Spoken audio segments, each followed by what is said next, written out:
In this video, I'm going to talk about why companies use interviews as part of their selection process.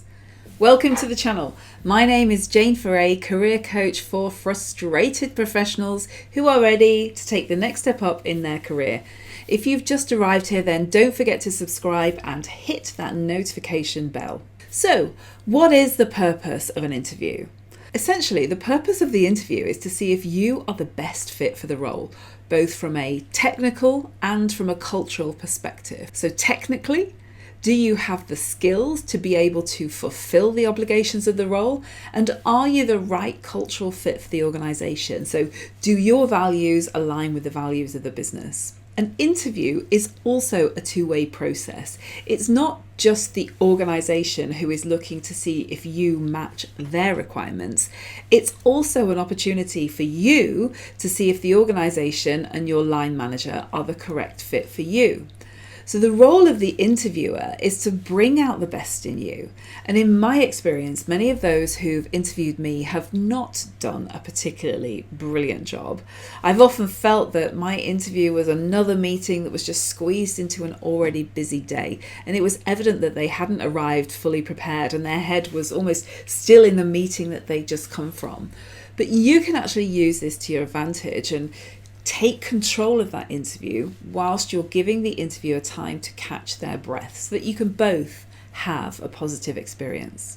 So hiring mistakes can be expensive. So depending on which piece of research you read, a mishire can cost an organisation up to 4 times the annual salary for a supervisory level role and about 15 times the annual salary for senior executives. And these figures include both direct and indirect costs. So direct costs would include things like the cost of recruiting and all the administration that goes around that, the cost of covering a vacant position, and the training and induction of a new incumbent into the role. Indirect costs include things like increased turnover of team members, decreased productivity, and in some cases, reputational damage. Smart organisations will look at interviewing as an investment. So they will invest in training for those team members who are doing the hiring, and they will take the time to get it right because they understand the cost of getting it wrong. It's just as important for you to take the time to invest in your own training so that you can present your best self at the interview and demonstrate that you're the right person, both technically and culturally, for the role. So if you would like to find out how to prepare for an interview, then why not get yourself a copy of my ebook called 27 Challenging Interview Questions and How to Answer Them. In this book, I take you through the STAR technique, which will help you formulate a powerful response to any interview question. I also show you how to answer the most common questions that you are likely to encounter, as well as how to leave a positive impression when you're asked the question, do you have any questions for us? I'll leave a link to it in the description below.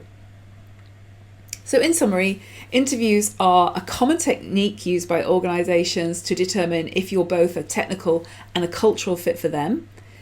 The interviewer is there to get the best out of you, so they should listen to your responses and ask follow-on questions to clarify anything that you might feel is unclear.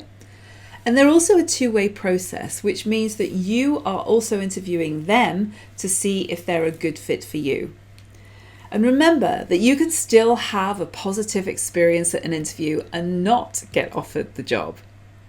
If you found this useful, then please do click on that like button, share this video with anyone you feel would get some value from this, and don't forget to subscribe for future episodes. My name is Jane Foray, career coach for frustrated professionals. I'll see you on the next video.